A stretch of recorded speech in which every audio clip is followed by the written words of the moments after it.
welcome back to Automotive Alchemy. Today, I am joined by the Chief Revenue Officer at Dealer Alchemist. That would be John McAdams. Welcome to the podcast, McAdams. Hey, thanks, Sean. I appreciate it. Always great to be here.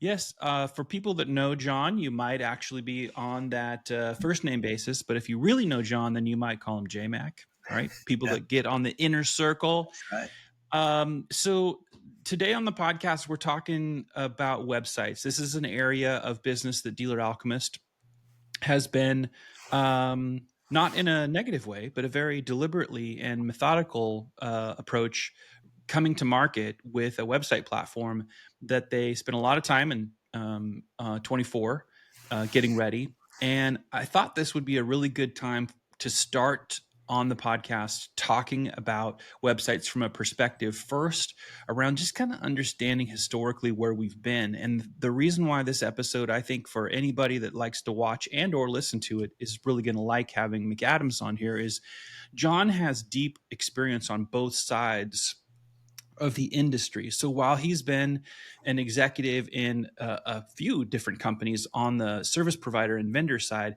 he has just as many years doing exactly what you might be doing as a dealer, sitting in that seat as a general manager or some other high-level management position in the dealership. He pretty much has, there are people in our industry that say that I've worked just about every job in the dealership, and they're lying. But when John talks about it, he absolutely is not lying. So I want to get into your personal perspectives on some of this, John.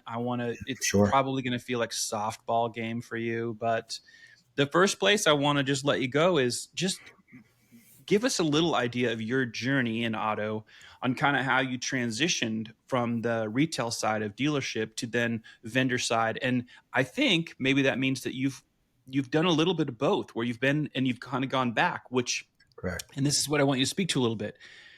A lot of people who have done that, I never hear them talk about how valuable it is to have, in this transformation of technology era, have gone back to be refreshed when there's so many people that you haven't been in retail for 20 years. Like I can't speak to a dealer when my car buying or selling experience is 20 years ago. You can. So tell me a little bit, like with the audience in mind, what that's like and how you transitioned. Yeah. Listen, I think the story is going to be like a few people, but like you, far too often I hear of folks in the industry saying they're in the car business. And for me, selling a car for a year is not in the car business, right? That's not it, right? I've sold cars. I was a sales manager. I was a general sales manager. I elevated myself to a director of e-commerce for, at the time, a top 25 dealer group. At the same time, maybe a few months later, they made me the director of e-commerce and director of IT, right? Because I'm that technical and now I'm that nerdy, and I embraced that as well. So now e-com and technology together. And then I left retail, right? So we'll call that 8 to 10 years of my life. I left retail. And I decided that I could take my wares on the road and help dealers, right, as a vendor based on the knowledge that I learned running in all these stores at the e-commerce level and the sales level. And I did that for a digital marketing company, right, in the digital space for auto. And then I got a call one day from a dealer principal who was going to be at NADA New Orleans about 10 to 12 years ago. And they said, will you meet us for dinner? And I said, oh, I know what that means. I know what this call's about. And I said, sure, let's go meet for dinner. So we went to August Moon in New Orleans, great restaurant, Michelin star rated restaurant. And it was there that the dealer principal laid out the master plan of how they have 5 stores. They want me to be the GM of one, and that the GM store, the GM position was open because the store was failing. It was in the red on the financial statement, and I was the guy that could come save the store. And I said, you know what? I'm up for a challenge. I'm a car guy. It's hard to say no to me sometimes, right? So I jump in with both feet. I show up day one, Sean, and I get the keys handed to 5 stores, not one, but 5. And I said, well, this will be exciting because, we negotiated my pay plan on one, but if we're going to multiply that by 5, let's go. And the very first question I asked Sean was, which ones are profitable? And the reply was none. Too late. I'm already there, right? So taking the challenge on, I now became the GM over 5 failing rooftops, all domestic, by the way, a fleet operations center, and an airport services division as well. So I quickly learned that in the GM chair, what you need to do to make your stores profitable from the front end to the back end. And what tools you have available to you to do that, and what tools you don't have available to you when you don't have the money to do it, right? And I still had to make these stores profitable. About 9 months later, we came out of the red into the black on all the stores. My wife calls those my zombie years. I turned the key at 6 a.m, and I turned the key, the last one out the door, every single day. My days off just meant I was there for 8 hours, not 12 to 14 hours. That's all that meant. And I'm proud to say that we got those stores in a profitable situation. I stayed for 3 years, 4 years after that. I handed the keys back over. I said, listen, these are all yours now. They're all profitable. We all have brand new stores, brand new redesigns with Ford, customer one with Chrysler, all done. We're good to go. Please do not put it into the wall. Leave it right in the middle of the lane. And I'm very proud to say that 2 years later, the goal of all this was realized, where they sold all those stores off and are now out of the business completely, right? So the goal was to get these stores to be profitable, get them sold, make themselves the money, and get out. So, and at that point, I went back into the vendor side, and I can tell you the lessons I learned by going from dealer to vendor to dealer in the GM chair of failing stores and then back to vendor, immeasurable, right? Because I now look at myself more than the chief revenue officer. Yes, that's the title officially on the card. That's the title. I look at myself as a dealership growth strategist. I really do. And every store is different. I was on the phone with a store on the East Coast just before this call, and their situation was much different than the dealership that I spoke to in Colorado, which is different from Texas, which is different from Chicago.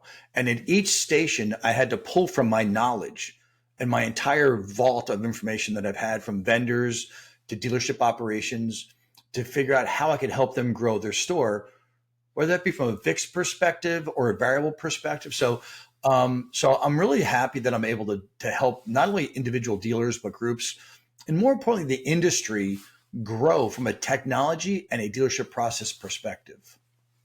So that is such a perfect foundation for people to understand the depth of your experience. And it's not only relative, it's recent, it's back and forth a couple of times within the most probably tumultuous era for automotive retail has been the internet age, right? Mm-hmm. It just massively, I hate the word disruptive, but it has been.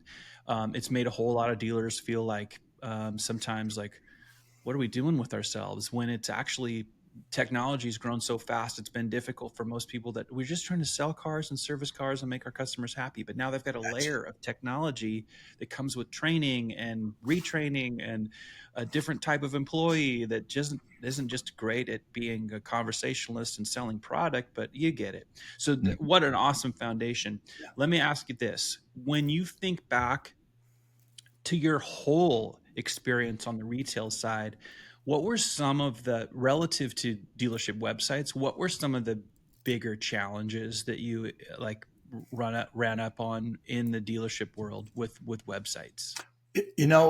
In 15 or 20 years, I think I've been in the business now 29 or 30 years. I don't want to count them, but I'm sure it's 29 or 30 years.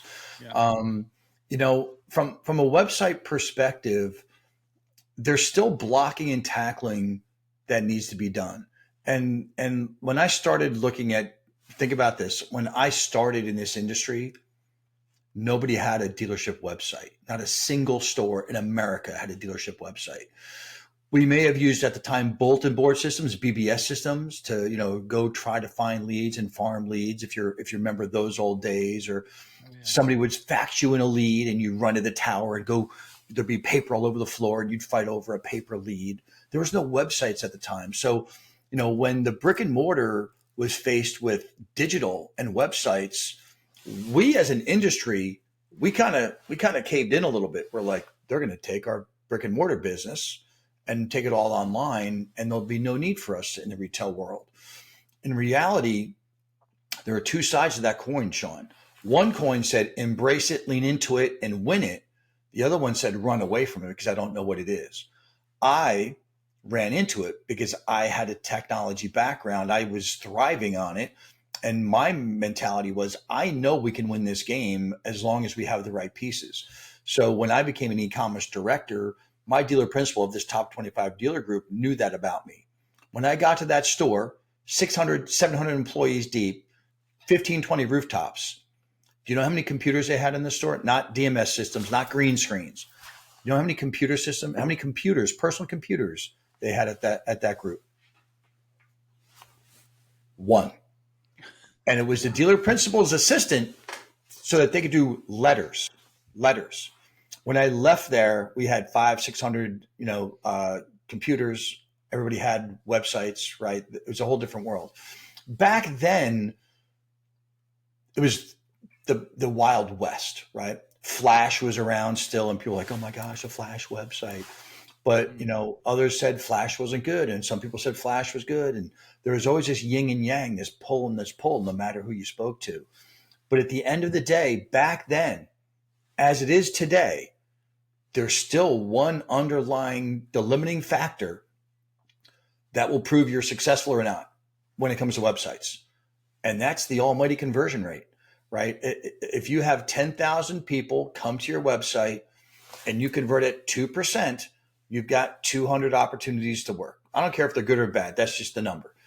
But if your website can convert at 5 or 6% or even 4%, double the industry average, you might have 400 or 500 leads to work versus your 200.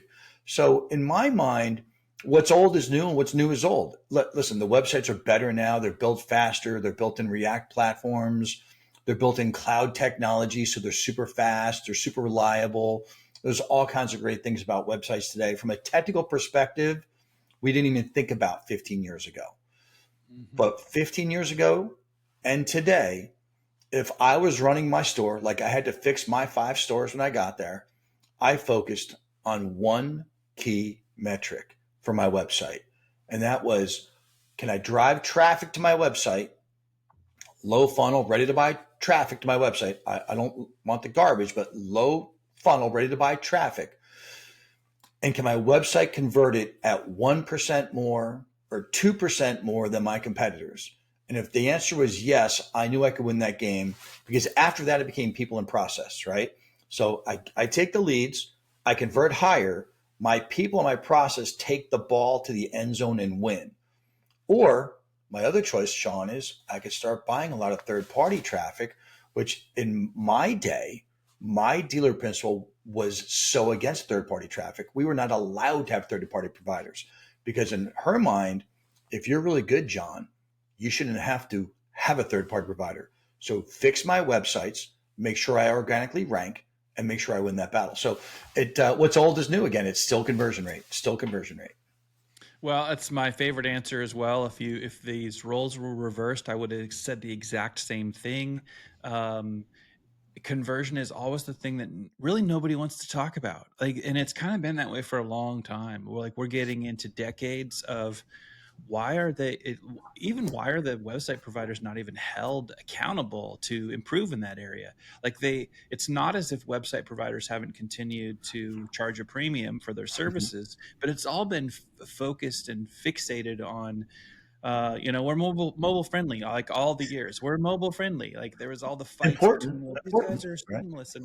And right, do you have an M dot or a dot mobi site versus you've got one that's responsive? Like it's just all these other things that get talked about. That are they important? They are important, but they're not as important as that conversion rate. And so I love that you place it on something that what's very interesting about you saying that, and it speaks to your experience, is the conversion rate could be a challenge on any type of website. It doesn't really matter who the provider is Correct. at all. You could have one that has a really flashy, cool, hero looking image that's static. You could have a site that uses a video header. You could have a site that has really minimalistic SRP and VDP pages and still not have a great conversion rate. Mm-hmm. What you're talking about is literally something that could be a challenge that is faced by every single provider, or at least Sure. many of the providers. And so Yeah. I Yeah. think And that's really and important. and you know what's funny about that, Sean, is a few years ago, maybe even longer, when dealers really wanted a vendor that could give them a higher conversion rate, the industry pulled back and said, "Oh, consumers will not fill out forms. The forms completion rate is going down, and we shouldn't be worried about the conversion rate because that's not how consumers shop. We should look at other metrics instead." And I looked, and I do a lot of research. I do a lot of research, and I look at a lot of data. And at the end of the day, I didn't see that happening as much unless the website provider pulled the ability for it to convert further away from the consumer. But when you actually bring it closer to the consumer, you know what they don't want to do? They don't want to talk to you on the phone if they don't have to. They don't want to walk in the store and drive 45 minutes to get there to find out that nobody wants to help them because they got pre-qualified when they pulled up on the lot in the jalopy. Nobody wants to do that. In reality, they want to kind of hide over here behind the keyboard a little bit and go ahead and submit my message or submit my form, and let's have some communication back and forth. And if we can have a good communication and good cadence, then I'm sure I'll come in and test drive the vehicle. And we know if I test drive the vehicle, you're going to make me buy the vehicle. Right? I hear that 1,000 times. Just get them here, John. We sell everybody who gets here. Well, let's not talk about that because we know that's not true, right? But the reality is, if I can get you to complete a form and I get a communication cadence going, there's a really good chance I'm going to get to the next road to the sale, which is setting the appointment, right? And then you look at that metric, then you look at the appointment that showed, and that metric, and then showed a sale. So let's not forget about the road to the sale. It's still the same road to the sale. We just need more people at the top of the funnel to get more cars sold. Yeah, it's true. You make great points there, and that whole conversation about people are reluctant to fill out the forms, and like while there's some truth in that, you can't put that blanket on everything. And Correct. for years I've tried to help people understand that once they get to your dealership website, they've already been in multiple destinations where they could have filled out a form and they didn't because they weren't close enough to the target. They Correct. hadn't done all of their own research, the reason why. Well, now you're at a local dealership site, right? Because probably they have what you want. And so now you're probably trying to figure out, is this really the price? And how do I start to engage this process in a meaningful way? But you're literally the target. Like Yeah. if you're the local dealer, all of these other things happen that kind of get you closer and closer. And the reason why Yeah. you should think, well, people will fill out a form. They didn't fill it out on the third party site. They didn't fill it out maybe at the OEM site because they're working their way closer and closer and closer to where they have to come and get the product in the first place. But Closer to people the don't target. think that I love way. that. Closer to Yeah, the and target. what they'll do is they'll listen to all of the research, or they'll listen to some. Most people are not even going deep on research. They're just Mm, headline lovers. That's it. for So sure. they'll see a headline from somebody and they'll think, "Oh yeah, people don't." That's why we end up having people that will be dismissive of forms are dead, SEO's dead, all the big grandiose things that people say all the time. And most of those people's knowledge is extremely shallow. Like they For don't sure. get to the deep end of the pool. Like that's Yeah. it. Yeah. So I want to ask you about, from again your experience, Mhm. um, as a vendor, like how has the dealer background been beneficial to you in understanding what now the dealer as your client's needs are? Like how does that come into your mind? I'm sure it comes into your Wow. thinking of how because you're talking about helping people strategically grow. How Mhm. does that kind of come out? Yeah. Well, I wish I could put a dollar value on it or a number that would make sense to everybody that's listening. And I don't think I'll be able to, but I can tell you it's completely invalid. It has so much value. It's crazy, right? So if you really think about it, if we want to help dealers grow market share, efficiency rate, customer pay ROs, warranty ROs, new car sales, CPO sales, F&I gross, whatever it is, how we want to grow the store. Do you think a person who has gone down that road before a few times would be better prepared to handle the various on ramps and off ramps that are involved in that growth strategy from not only from a dealership growth position, but from a technical or digital position, and quite frankly, even a process position, right? And my answer to that has been yes, because there have been very few dealers or dealer groups that I have conversations with. The minute they find out that I know this part of the business intimately, that we don't get into very deep conversations. And many times they don't surround themselves with websites that we provide or digital advertising that we do or SEO or reputation management. A lot of the times it doesn't even involve that, right? Because they're looking for a holistic strategy from fixed to variable to how can I help grow that store? And it always starts with the very same question, which is, where is the pain point now? Why, if you sold 150 cars, at the end of December, new and used, I'll make some numbers up. And when you sat down at the end of 24 and you said, in 2025, we're going to get to 200 cars a month, new and used. Well, where's your strategy to do that? It just can't be, well, we're going to sell more cars. We're going to do the same thing over and over again, but we're going to sell more cars, because that doesn't work. It can't be, well, let's drop another $10,000 into Google AdWords and sell more cars. Because if it were that simple, Sean, we would all do it. We would all do it, right? It can't be, well, I'll run some Facebook ads and that's going to work, and automotive inventory ads, and that's going to get me the golden goose. I can tell you that's never the solution for any of this. It has to be truly a unique strategy for that store.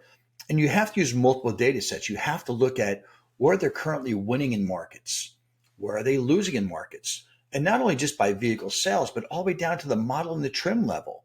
Who is taking your lunch money, and whose lunch money are you taking? And if they're taking your lunch money, why? Is it a physical geographical bridge? Is it a river? Is it because we do poorly at setting appointments? Is our website not converting? Are we not showing up organically? Right? What does our service department look like? Right? For example, are we driving enough new visiting owners into our store, same brand, or are we not? Do we have a competitive conquest strategy? Meaning, maybe I sell Fords and I want to drive some Chevrolet traffic into my shop, or maybe I sell Hondas and I want more Hondas that live in my PMA and maybe my battleground zip codes, and drive them further into my shop. So the strategy is unique for each and every store that I talk to. And the minute we get into these discussions and we look deeper into the data from an automotive retail perspective, I was going to say car guy perspective, but I'll still go with that, right? When we start to say, will this actually work? And if it does work, what do we expect out of it? Do I expect to sell 15 more cars, 20 more cars? Do I expect to have, a 30%, 20%, 10% lift in customer pay tickets?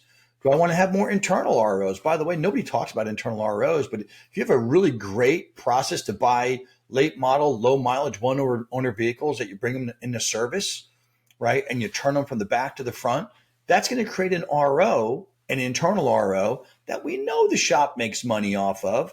Sales gets the benefit of selling that car quicker and faster for more money.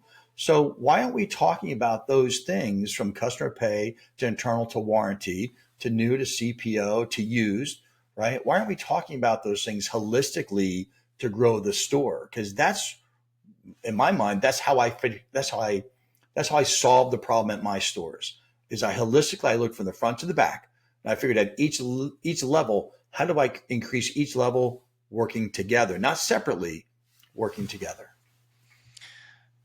There's too many awesome nuggets to unpack all of them in that answer, and you kind of answered the question of I was going to kind of lead you into maybe common mistakes that you see dealers making with websites today. But before I bury the leads that Yeah. you just Yeah. you You're good. just dropped, Sorry. um, I love all of that, especially when you start to also talk about making sure that there's synergy and efficiency between both fixed and variable operations. Being a guy that, my entrance into automotive, like you, 30 years ago, was in a parts warehouse. That's how I learned the anatomy of a car. That's how you know, my older brother loved to work on cars. I was like reluctant. I didn't want to. It's not that I couldn't. It's like I wasn't as gung ho as he was. But when I worked in an automotive parts warehouse, all the lights came on. I got it. Like, oh, I get Mhm. brake caliper. Pads are inside of there. Oh, here's the brake rotor. So now when people talk to me, like, you need to have your rotor surfaced, I know exactly what they're talking about. You Correct. only have this many millimeters left on your brake. I know exactly what they're talking about. Hey, you should change your timing belt because you're having a water pump done. I know exactly why they're recommending that. Yeah. But I wanted to tell you, when you were talking about ROs and the service department, it made me just think about how valuable it is to make sure that that synergy happens inside the dealership, because those missed opportunities are massive. Most dealers don't recognize, I know you know this, we've had private conversations about this. Your service advisor, your average service advisors actually generate a lot more gross profit for your dealership than your top salespeople Yeah. do.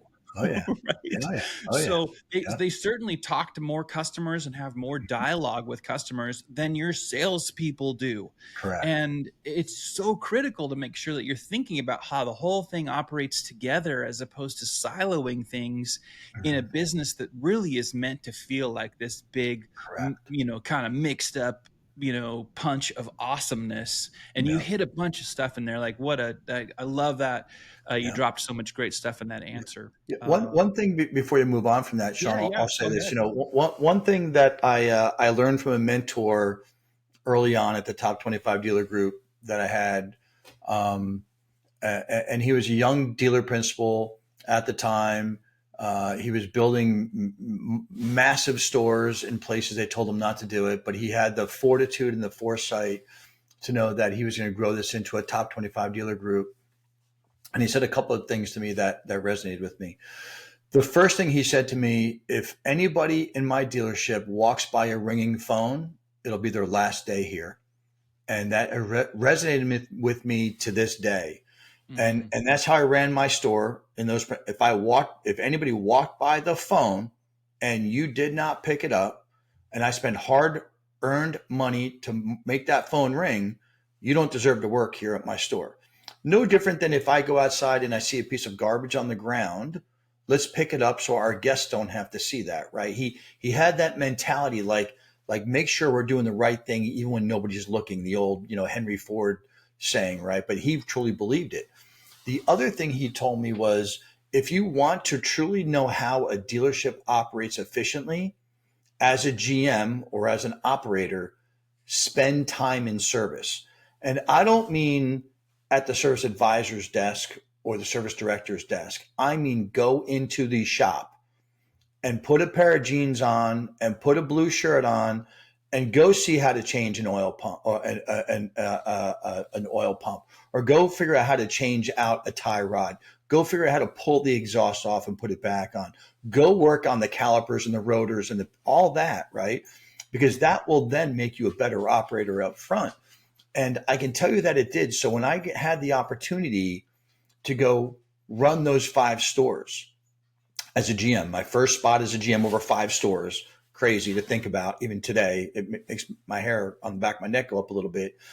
I decided that I was going to spend a significant amount of time in the shop and see what they go through, right? And then move myself to the service advisor level and then move myself to sales. Now, I had to do it all at the same time, don't get me wrong, but it taught me such a lesson of how the dealership operates that I don't think today many GMs really do. Like they came out of sales, they now became the GM. They're great with people. They're great politicians. I get it. They're good with numbers. I can do numbers in my head with the best of you.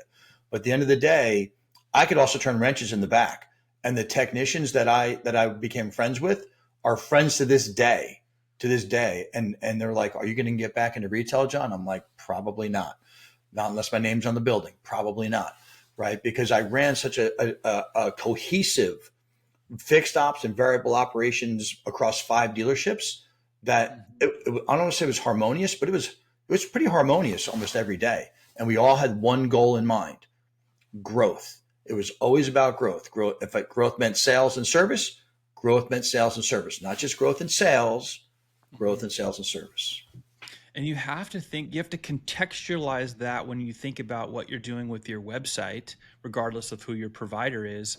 All of these things that you're talking about in some way, shape, or form have some placement, intersection, involvement with what you do with your website, right? It's your 24/7, always on representation of your business. And Sure. so when you think about your service department, when you think about like how active people get, I would say, and Sean Kieran, on this very podcast has said things similar to what you said. Like if somebody walks by a phone, they don't pick it up, they're gone. He talks about you walk around and see trash laying around in the dealership and you don't pick it up. You need to become the general manager and the dealer principal that leads by example. Like, of course you pick up Right. the trash. It's the same Yep. thing when then you think about things that are going on with the website. There are Mm-hmm. things like the equivalent of a ringing phone on your website. There are things Right. like trash laying around on your website that affect the experience. We talk about customer experience ad nauseum in our industry, and yet we still do so many things that clearly they don't care at all about the customer Yeah. experience. It's Yeah. lip Oh, yeah. service. Yeah. True. It's craziness. But so I want to direct your attention a little bit to when you were deciding on providers, because I'm guessing that on your retail experience, you probably had more than one website provider over the years that you were in retail. And so Yep. you probably had to think about like, what are the things that are important to us? And I know that maybe some of the things today are the same, conversion rate being number one, but there's also some things that have changed. It didn't matter how fast your website was in 1998 because we didn't even have high-speed internet in 1998. Yeah.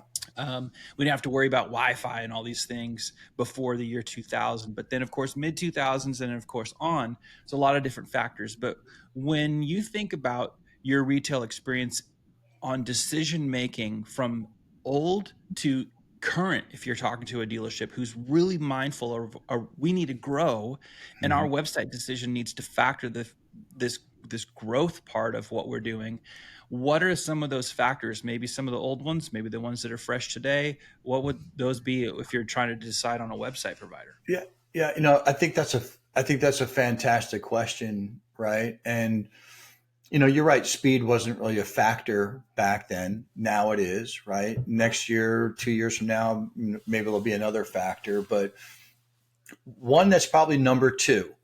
So number one was always about conversion for me from a website, traffic to website. Number two is always how quickly could I get things resolved? And was that partner of mine, because remember, we're all partners, we all say we're all partners, right? Was that partner of mine available to help me with whatever it is I needed when I needed it? And an example of that, Sean, would be simple. In the car dealership world, things always break on Saturday at 10 a.m. It's just when they break. I don't know why the leprechauns and the gremlins come out on Saturday morning or Saturday afternoon on the last day of the month. That's just when it happens. So I need help when I need help. And for me, support became secondary. So yes, I know you're open Monday through Friday, 9 to 5, and I get the message. Awesome. But it never breaks Monday through Friday, 9 to 5 for some crazy reason. It never needs modified. It needs to be modified on a Saturday at 10 or a Sunday at 2 o'clock in the afternoon as I'm trying to get a car across the curb. That's when it always happens. So for me, number two has always been the level of support that vendor could provide to me. And I want to be clear, it wasn't the person who sold me the solution. Yes, I was, like many of us, I'm buying that person, but I'm buying much deeper in the ranks than that, right? So yes, great salesperson came in, everything they talked about was on point, fine, great. once I'm in the support role and I need help, how quickly can I get that support resolved so that, quite frankly, I can get back to doing my business, which is selling and servicing more cars. And I don't want to follow up, and I don't want to be told it's going to be in dev. I don't want to follow up and say, well, if enough dealers say they want the same thing, you can get it. I am an individual dealer, franchise dealer, independent, and I'm trying to outcompete my other dealers that are on dealer row with me. I need my partner to be next to me side by side to help me getting that stuff done. So support really became number two for me, because along the way, I've had some challenges with some support models, right? And one in particular, I didn't know about until after I was already a partner with them, right? As a dealer, I was a partner with them, and I went to call support, and you know what? There wasn't. There was no number to call. The only way to get a hold of support was to leave an email and hope and pray that that email fell on the right ears at the right time, and they maybe call me back or email me back. And I realized at that point that my process for selecting vendors immediately changed after that experience. So before I ever said yes to another vendor, I said, how about we call support right now together? Why don't we call support right now together? Before I become a partner of yours, let's call support right now. And let's see how that experience is. Because for me, that became almost as important as the website conversion rate. Because if one converts high, but I can't get the support, I need to convert it another 1% or 0.5% more. I always needed one more horsepower every month. So not that I use support a lot, but when I need support, when I need my buddy system, I need my buddy system. So support became a number two factor for me without any doubt in terms of websites I was looking for. And the third one for me really was, am I on a legacy platform, or am I on the technology that's going to take me to the next level 2 or 3 years down the road? And I tell you why that's important. One, we've all been on legacy systems that they turn like a big, huge ship in the ocean. It takes them a long time to turn. And the car dealership runs like a sports car. Like we turn left and we turn right, we turn left, we turn right. So on legacy systems, because they're built on that legacy system, you can't change and move as quick as you possibly want to. On cloud-based systems, for example, you can quickly change on a dime. And when you're built on a code stack that's built on a cloud-based system, not to get too nerdy, now all of a sudden you've got speed and the ability to turn on a dime. So you can turn on almost like on rails, right? Remember the old expression, that car turns like it's on rails, right? That's what I was looking after, because I needed a high conversion rate. I needed great support. And when I decided I wanted to go right, I wanted to go right, and I needed my partner to go with me. So those are the three things I've always looked at in that realm. There's a lot of people that used to develop Ruby on Rails. Yeah, there you go. Um, Awesome. yeah, very interesting. Support is, gosh, it's another thing that gets talked about a lot, and I think it's more lip service for a lot of people.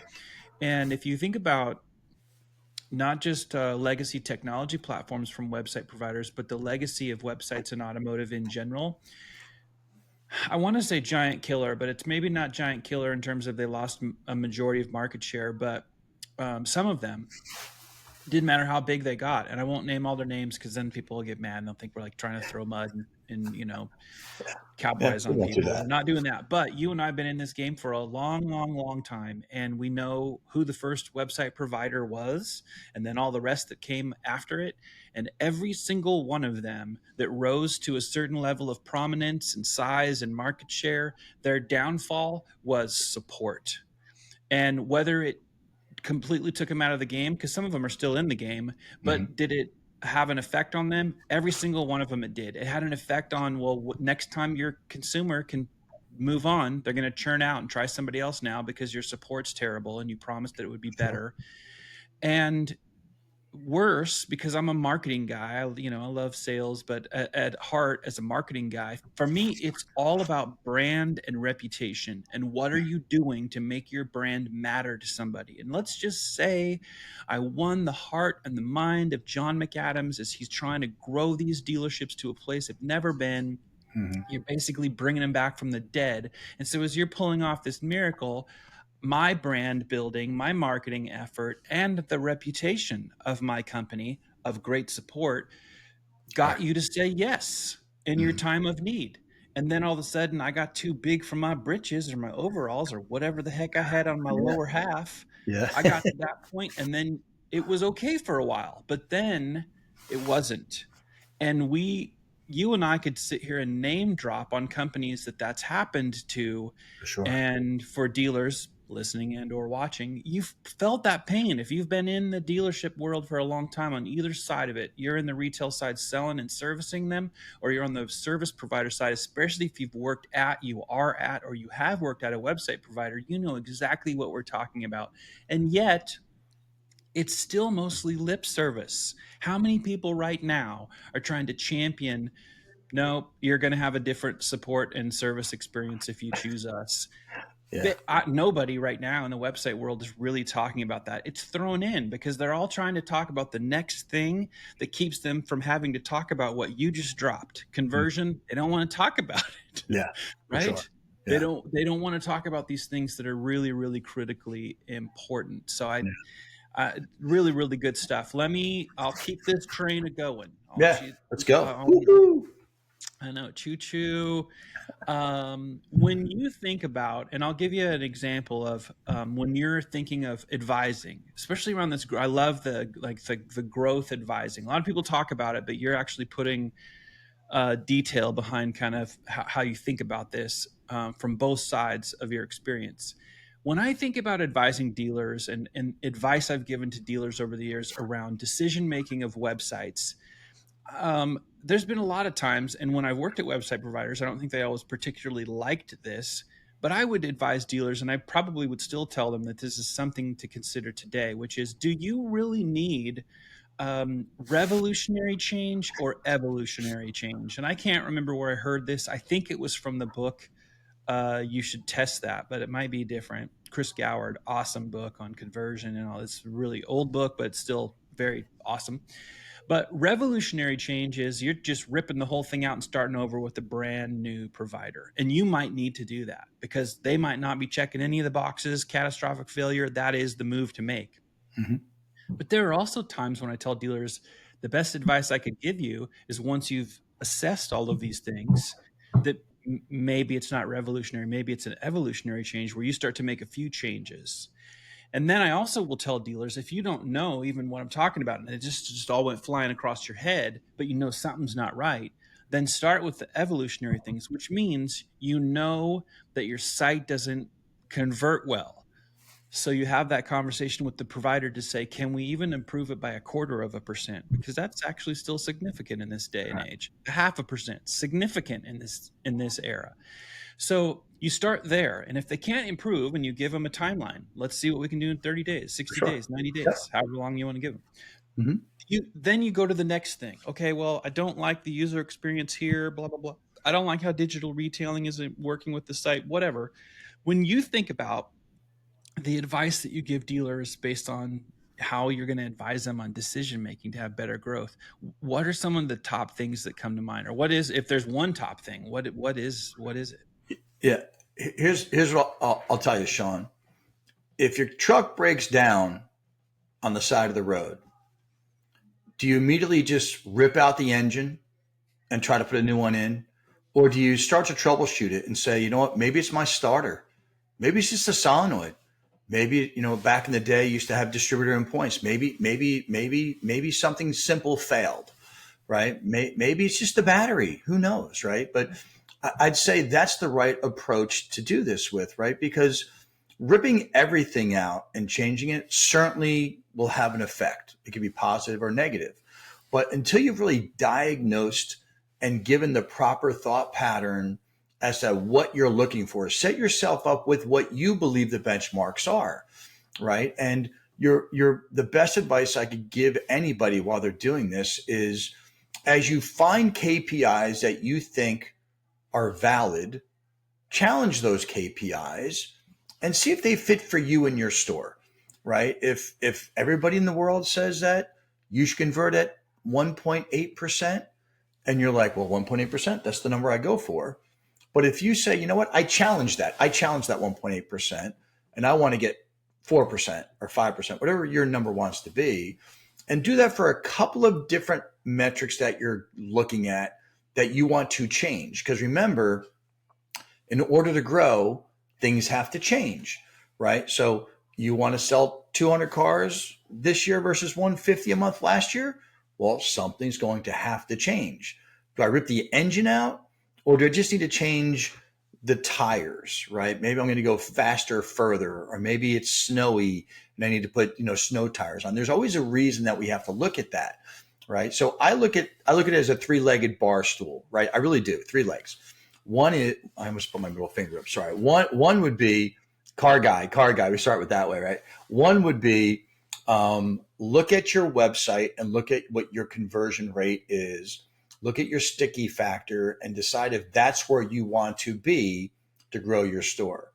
Two, organically look at your SEO and decide if that's where you want to be. Are you driving enough organic traffic to your website that's actually converting to an opportunity and a transaction or an event that you believe makes sense to grow your store?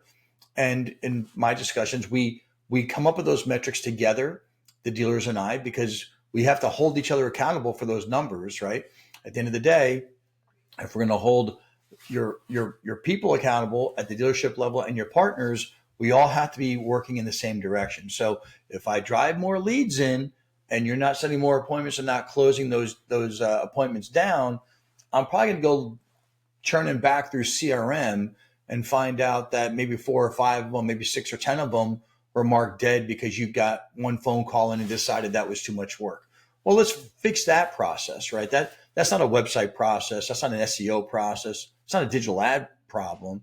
It's a store process. But we should be working together on both ends of those spectrum to do that. And then from a digital ad perspective, right? Are you driving what I like to call low funnel, ready to buy shoppers into your website, foot, phone, and web, right? Foot, phone, and web, ready to buy. Because yes, there's intent and yes, there's in market. And I'm not saying that they're not important, because they are. But when I grow my stores with my dealers, I look for ready to buy shoppers. So I'm looking for lower funnel, ready to buy shoppers. And if I can drive that traffic in through a series of processes that make sure that website converts, but not cannibalize the organic, because let's not do that. I see that all day long. Yes, Mr. and Mrs. Dealer, we've got this awesome paid search program. And I look at it 30 days later and all of a sudden the organic is in the tank and the paid's rolling. And they're like, see, my paid's working well. I'm like, but organically, you weren't paying for it, right? So let's look at it from that perspective holistically, and then decide together, me, somebody else, somebody that has the experience, to say, okay, John, do I need a new engine? Do I need a new starter? Or do I need a new car? Right? Like, you might need a new car. It might be like, hey, listen, this has run its paces, and I need a new website, new SEO, and new digital ad strategy, right? And the other thing I would say is, and I think we're turning the corner finally, but I did speak to a dealer the other day, and we were talking about, digital advertising and driving traffic, and how to increase growth in his store. And he was all in. He was, his guy, they're buying in. They're like, wow, okay, great. And then we got to the topic of social, and the guy goes, social doesn't work. I was like, oh, here we go again, right? Like, this is back when in 2000, when dealers didn't have a website, and all of a sudden websites came on the scene. We don't need a website. The internet will die in a year. Don't worry about the internet. We'll never need it.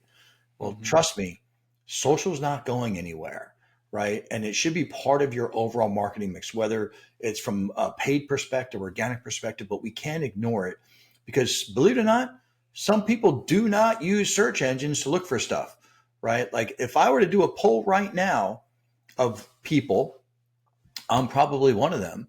I really don't use search engines for searching anymore. You know what I use? Sean? AI. Oh, yeah. I I use was gonna say AI. there's a pretty well-known dealer on LinkedIn just yesterday, maybe today, that's advocating, hey, I'm doing all my searches, and he's basically also saying, hey, reach out to me if you want to know what our dealerships are doing, because he was basically advocating ChatGPT as the search engine as opposed to Google. So yeah, It's absolutely. crazy. Like, so once again, not that I'm advocating or saying it's good or bad, but I test the waters. I said, you Yeah. know what? Let me for the past few months, let me see what that reaction would look like. And I've got to tell you something. There's a storm of brewing. There's a storm of brewing, and Sure. and either you get on the train or you get off the train, one or the other. But there's another train leaving another station. And does it mean we have to do one or the other? No, I think we have to get on both trains at some point. We have to Mhm. look and see.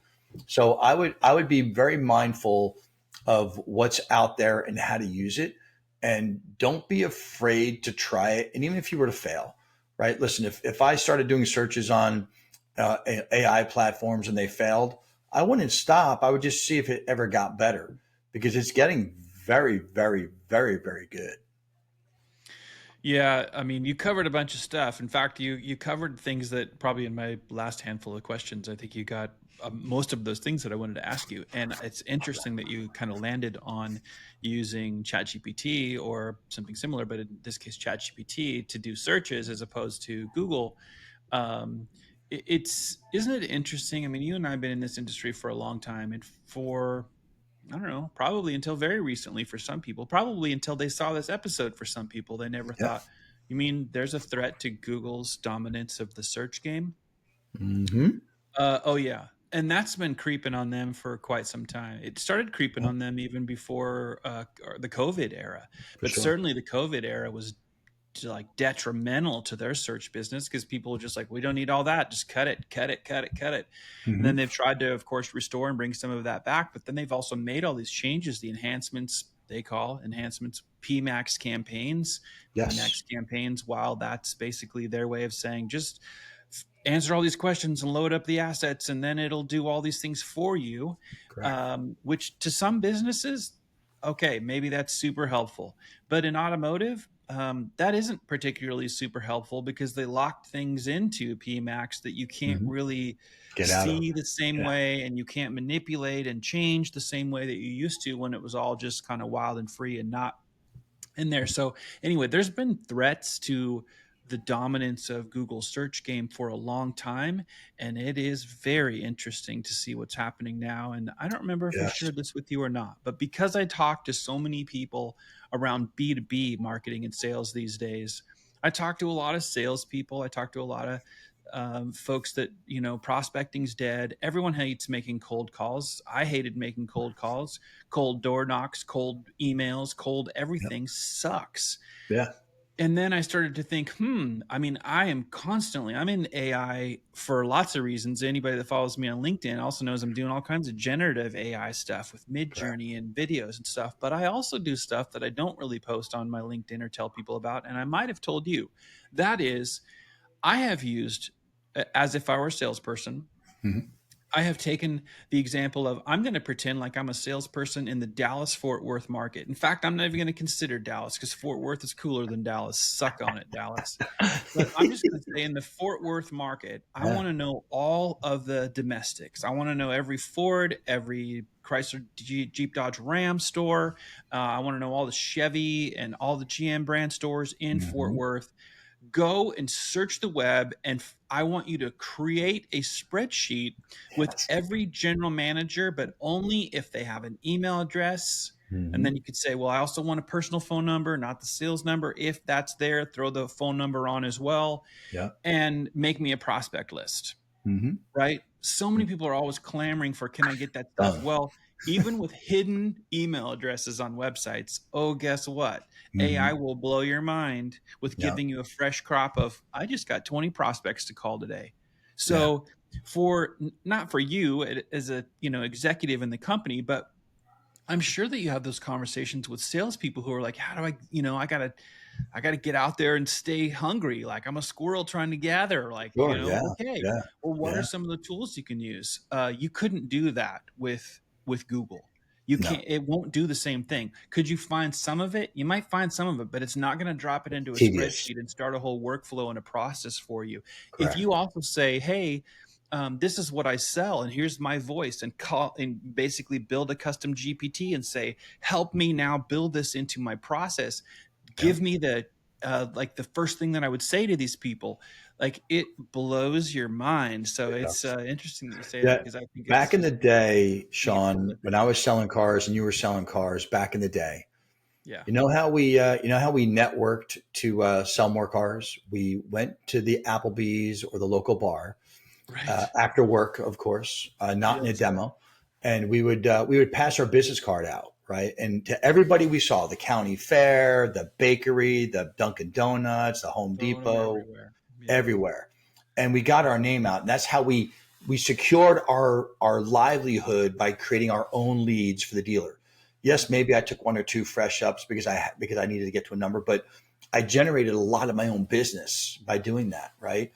And then when digital came around, I did the same thing, but I did it digitally. But it was arduous and it was tedious and it was hard work, right? Even so much as posting, I had salespeople individually posting used vehicles on their own Facebook pages for marketplace, right? Like, it's tedious to do. And there's now systems in place where you could post all your vehicles as a dealer on marketplace. And yes, that's not dead. For people who think it's dead, it's not dead, right? The other thing is, now with the advantage of AI and some other technology tools, like you said, as a salesperson, oh my gosh, I wish I had this 25 or 30 years ago, because I'd be ripping 40 cars a month or 50 cars a month because it's so much easier, but you have to take the first step to do it. And what I would say to a dealership or a dealer group is, do some of it yourself from a mid-manager or executive level, and put that process in place with some people that on the floor who will embrace it, Mm-hmm. right, and show how great success looks like for them, and others will follow along.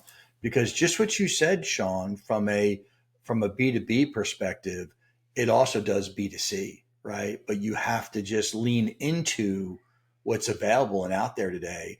And yes, some of it's scary. I know we all saw the movie Terminator, with John Connor and the Terminator and Sarah Connor, right? Yeah. I get it, right? But we need to lean into it.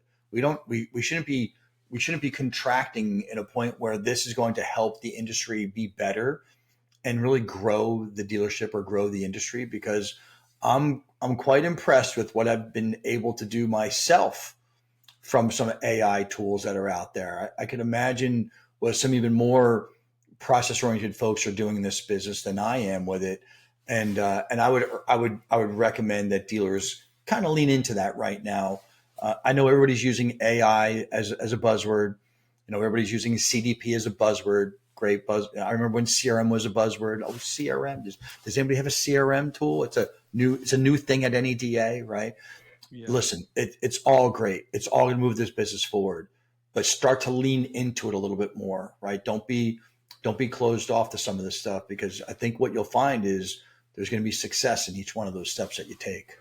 Yeah. I think that's great advice. And I mean, I don't think we've even scratched. I know we haven't scratched the surface on how AI will be utilized in helping dealers that are trying to figure out every single incremental improvement that they can make relative to their websites. Right now, I think a lot of people think, like, well, AI in my website, well, like, maybe it'll make some cool images that we can add, or it'll write some copy or whatever. Well, yeah, it'll do a lot of all those things if you're good at it. But Yeah. I think there's more. I think there's more around processes. I think there's more around formulations that are done in AI. I think there's data that comes off of that website. We talked about, like, number one, conversion.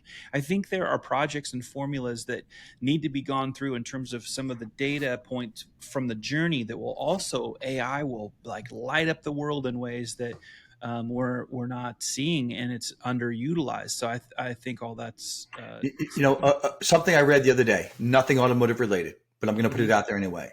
The other day, they were using AI successfully to determine early breast cancer in women, right? Who would have thought that you'd be using AI to review images to determine the propensity of a potential for breast cancer in women. Like if it can do that, it's got to Yes. be able to help the car business, right? It's got to be able to. We Oh just yeah. have to figure out how to use it better for sure. It's a exciting time to be alive, in terms of seeing, and for, well, people like you and I, it's not the first time that we get to be right in the middle of something that's pretty revolutionary, right? It felt pretty amazing when you're kind of standing in this little kind of stream and the dam breaks of the internet, and we're like, what? Whoa, Yeah, yeah, websites, like, even like you mentioned in this episode, before websites, it's like, hey, there are these lead aggregation sites. Like, what's this thing? Like, oh yeah. yeah, well, I used to get this paper thing at 7-Eleven and thumb through all these cars and call somebody, and now I'm like, oh, that's on the interwebs. Oh, Oh yeah, cool. oh yeah. And pulling leads off of fax machines and all that. Well, here we are. It's almost like 3.0, because it's the Yeah. internet itself. Social media was also massive, still is, and Mm. now this AI component. It's pretty fascinating. It's It pretty, is. yeah. It's exciting to be a part of it. I think it's a good place for us to park this episode. Sure. Yeah. Thanks again for taking the time. I can't wait to do more episodes with you. For the audience listening and or watching, we always appreciate your time. We never want to waste it. If you have thoughts, if you like, if you love, if you don't like it at all, we'd still like to hear from you. If we can improve the type of content that we're making, we want your feedback. If you want to learn more about Dealer Alchemist and what they're up to and what they're doing, you certainly can do that as well. It's easy, dealeralchemist.com. If you want to connect with John McAdams on LinkedIn, well, just type in John McAdams and you will find him on LinkedIn very easily. And I highly recommend that. He posts content there that you'll only find there. And if you need anything else relative to learning about Dealer Alchemist or John McAdams, well, you can reach out on any of the methods where you are consuming this content. And until next time, well, be kind to each other. It's crazy times out there. So be one of those nice humans, and we'll see you again real soon on another episode of Automotive Alchemy.